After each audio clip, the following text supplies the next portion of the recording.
Bueno, arrancamos la última ponencia antes de la clausura que hará nuestro presidente de COE, nuestro querido Antonio Garamendi, que estará en un rato con nosotros. Y como decía, hacíamos la última y nos ponemos a trabajar en esta última ponencia de la jornada y con algo fundamental en España. Hablamos de pymes y tenemos que hablar de autónomos. Y cuando uno habla de autónomos, pues rápidamente le sale a la cabeza a Lorenzo Amor, le sale ATA. Y una cosa automática, hablar de autónomo es hablar de ATA y por tanto, ¿quién mejor para también darnos las pautas, las directrices de cómo estaba pasando el autónomo y qué protección debiera tener en esta situación si queremos salir adelante? Así que, Lorenzo, por favor, cuando quieras.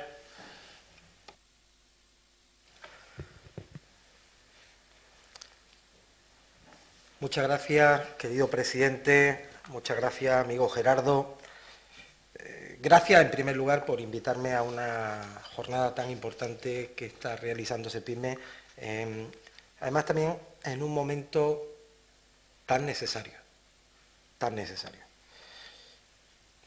Hablar de autónomo es hablar de Lorenzo Amor, pero hablar de PYME, hablar de ese PYME y hablar de Gerardo Cuerva, el cual, bueno, pues sabe que trabajamos conjuntamente y tenemos que pelear y defender a un tejido empresarial que en estos momentos no está atravesando la mejor situación. Es verdad que esta crisis sanitaria pilló a todo el mundo fuera de juego, vino sin manual de instrucciones, pero esta segunda ola nos ha vuelto a pillar a todo el mundo fuera de juego y sin manual de instrucciones. Han pasado 16 días desde que se declaró el estado de alarma en nuestro país, un nuevo estado de alarma. Y después de esa declaración en España no se ha tomado ni una sola medida económica. Han subido las cotizaciones a los autónomos. Frente a lo que ha ocurrido en Alemania, Francia y el Reino Unido, aquí en España no se han tomado medidas económicas. Tenemos al 50% de la hostelería cerrado en nuestro país y al otro 50% pues prácticamente con restricciones en la actividad. Igualmente el comercio, al ocio nocturno, al ámbito del ocio, la música, el teatro.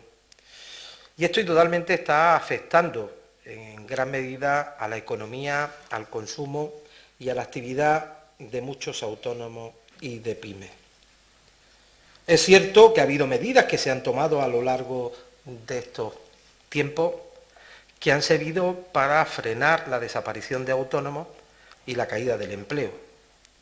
Se pusieron en marcha los ERTEs, se pusieron en marcha el cese de actividad, pero si alguien se cree que con 600 euros de ayudas por cese de actividad o con los ERTEs se puede salvar una empresa, una actividad de autónomo, no tiene ni pajolera idea de lo que es ser autónomo o de lo que es ser empresario.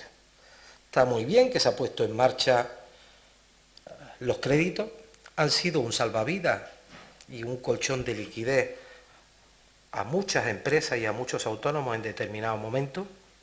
Está muy bien que han llegado los aplazamientos, pero estamos en una segunda ola. Y les advierto, no descarto una tercera antes de que llegue la vacuna. Y digo no descarto porque espero que las administraciones estén preparadas no solo para combatir esta segunda ola, sino por si puede venir una tercera. Como el tiempo apremia, yo sí creo que se puede tomar en estos momentos medidas. Y creo que hay medidas importantes que tenemos que empujar para el objetivo fundamental que es salvar autónomos, salvar pymes, salvar empresas y salvar empleo. Mirad, los autónomos somos en estos momentos 50.000 millones de euros más pobres que el año pasado. 50.000 millones de euros más pobres. Basta con ver el nivel de endeudamiento y de préstamos que han solicitado los autónomos para que ustedes vean y corroboren lo que les acabo de decir. Es cierto que en el año 2018 la organización que presido firmó un acuerdo con el Gobierno para que se adecuaran los tipos. Pero subir 3 euros de media la cotización a la Seguridad Social en el mes de octubre, con la que está cayendo, no me parece serio. Que ahora se pretenda cobrar con carácter retroactivo lo que no se ha cobrado de enero a octubre, me parece no saber lo que está ocurriendo en la calle. Es más, soy de los que defiendo que en estos momentos hay que bajar las cotizaciones a los autónomos y a las empresas. Lo han hecho otros países.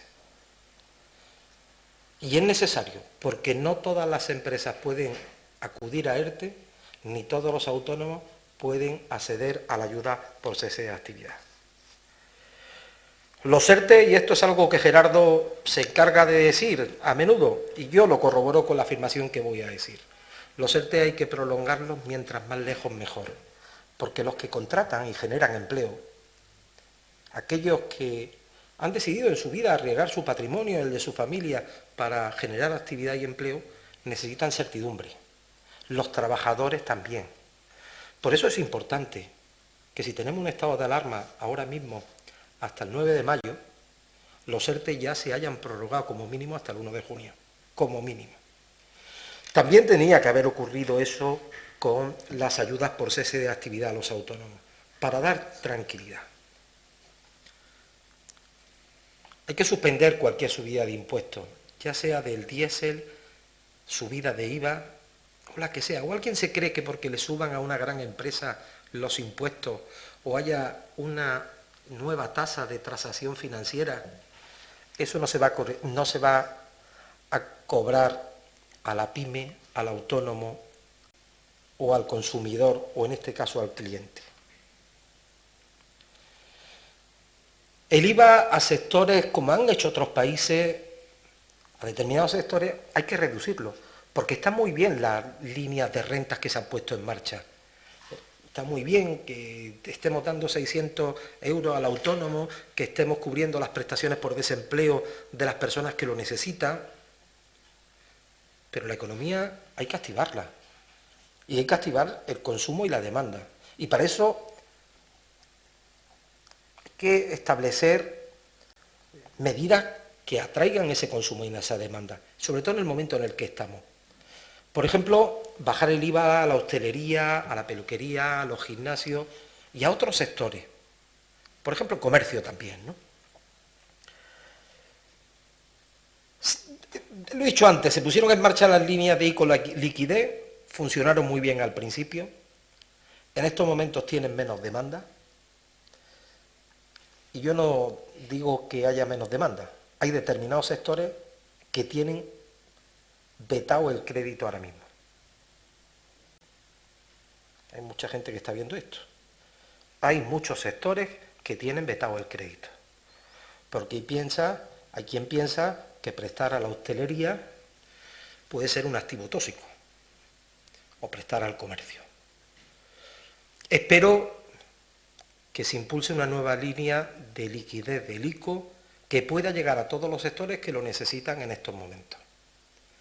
Y también que se prorrogue, y me suba la petición que ha hecho Cepime, de ampliar los periodos de carencia y ampliar también los periodos de devolución de los créditos.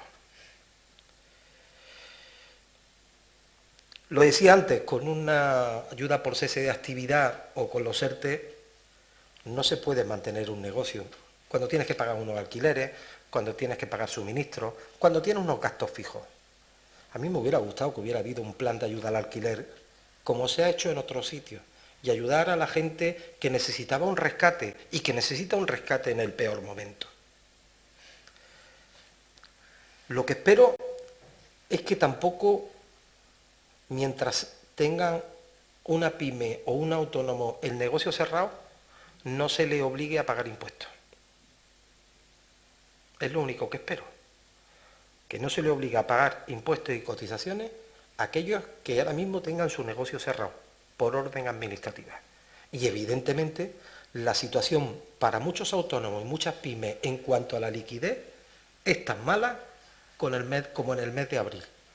Por lo tanto, espero que los aplazamientos, tanto para la liquidación del último trimestre del año como para la liquidación del primer trimestre del 2021, allá por el 20 de abril, existan los mismos aplazamientos que han existido hasta ahora y las mismas moratorias. Y antes os decía, creo que hay que ayudar a incentivar la economía. Yo recuerdo que se puso en marcha el Plan PIBE hace años, cuando estábamos viviendo otra crisis.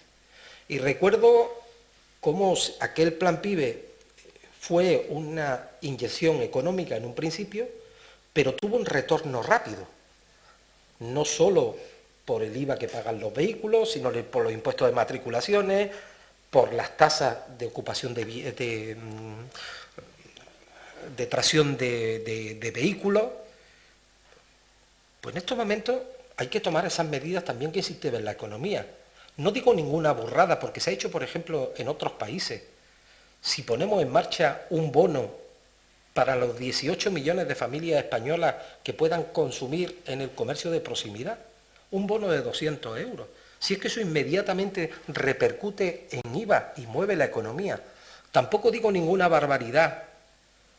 Si establecemos una deducción fiscal de hasta 3.000 euros para las familias que puedan hacer obras de reparación, pintura, compra de mobiliario, compra de material informático, pero si eso es bueno, si con eso combatimos la economía sumergida y que la gente contrate a constructores, a albañiles, a fontaneros, a pintores que estén dados de alta. Si eso es mover la economía y es a lo mejor también lo que necesitamos. No podemos vivir exclusivamente de subsidio y de renta.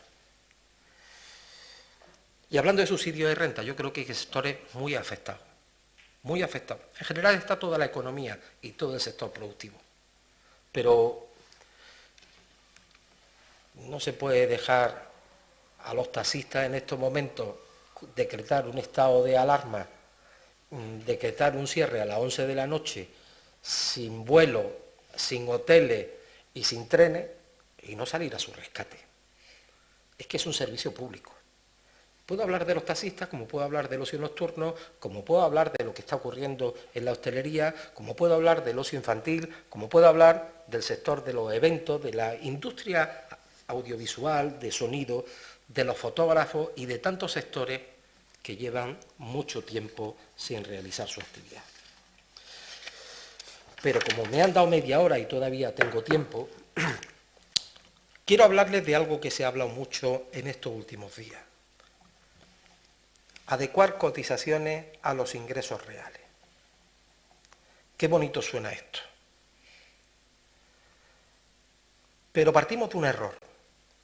Y es que hay mucha gente que se sienta en los bancos del Congreso que nunca han sido autónomos. Pensar que una nómina de 2.000 euros es lo mismo que un rendimiento neto, pensar que un rendimiento neto de 2.000 euros de un autónomo es lo mismo que una nómina de 2.000 euros, vuelvo a insistir, es no tener ni pajolera idea de lo que es ser un autónomo. Porque miren, 800.000 autónomos han solicitado un crédito ICO. Entre autónomos y pymes, Gerardo, 800.000. Muchos de esos, el crédito ICO es un crédito personal. No se ha podido deducir. Quiere decir que muchos de esos autónomos que tengan un rendimiento neto de 2.000 euros, de esos 2.000 euros van a tener que pagar el crédito ICO. Pero esos 2.000 euros también tienen que dar para gastos que a veces no se pueden justificar. Por ejemplo, el parking, el carburante, muchas cosas que hoy por hoy la agencia tributaria no permite deducir a un autónomo. Pero también esos 2.000 euros de rendimiento neto tienen que servir de colchón para cuando sufrimos la morosidad. 1 de cada 3 autónomos sufre la morosidad. Por tanto, aquel que piensa que se puede poner una cotización para un asalariado igual para un autónomo, no lo voy a decir otra vez, pero se equivoca. porque es muy fácil cuando llegan 2.000 euros a una casa como asalariado, pero no sabemos dónde va el dinero o todo lo que hay que afrontar cuando llegan esos 2.000 euros como autónomo. Además, si la Seguridad Social quiere que los autónomos coticen por ingresos reales, lo tiene muy fácil. Lo puede hacer desde el martes que viene en el Consejo de Ministros. Primera idea. Los mayores de 48 años, entre los que me incluyo yo, la mitad de los autónomos en este país, tienen topada la base en 2.077 euros. Bueno, si es cuando mejor, ya llevamos añitos, esto, lo otro, hemos sido jóvenes emprendedores, cuando mejor estamos, permítame usted cotizar por una base superior, adecuar mi cotización a los ingresos. ¿Por qué me la tiene topada? Pues está topada. Empiecen por ahí. Segunda medida. En España hay 900.000 autónomos societarios, que cuando pagan la cuota a la Seguridad Social, le cuesta a ellos, al autónomo. No es un gasto de la sociedad, como son las cotizaciones de nuestros trabajadores. Por eso el 50% de los autónomos societarios cotizan en la base mínima. Cuando le preguntamos al autónomo que tiene una sociedad, oiga, si a usted se le permitiera que su cotización a la Seguridad Social fuera un gasto deducible de la sociedad, todos dicen que se subiría en la base de cotización. Hagámoslo. Oiga, pero es que yo pago 280 o 360 todos los meses. Pero hay veces que tengo posibilidad, porque tengo más liquidez, de hacer una aportación a la Seguridad Social. Oiga, usted luego me lo prorratea en mejora de prestaciones. ¿Por qué no permitimos que eso lo puedan hacer los autónomos? Que puedan hacer aportaciones en los momentos que consideren. ¿Y por qué no podemos cambiar de base 6 veces al año? Para subir o para bajar, dependiendo de cómo vayamos. Flexibilicemos las condiciones. Ahora bien, yo sí estoy de acuerdo, y en esto vamos tarde, ya se tenía que haber hecho, que los autónomos que no llegan al SMI no tengan que cotizar 286 euros todos los meses. Esto ya se tenía que haber reducido. Y hay que hacerlo.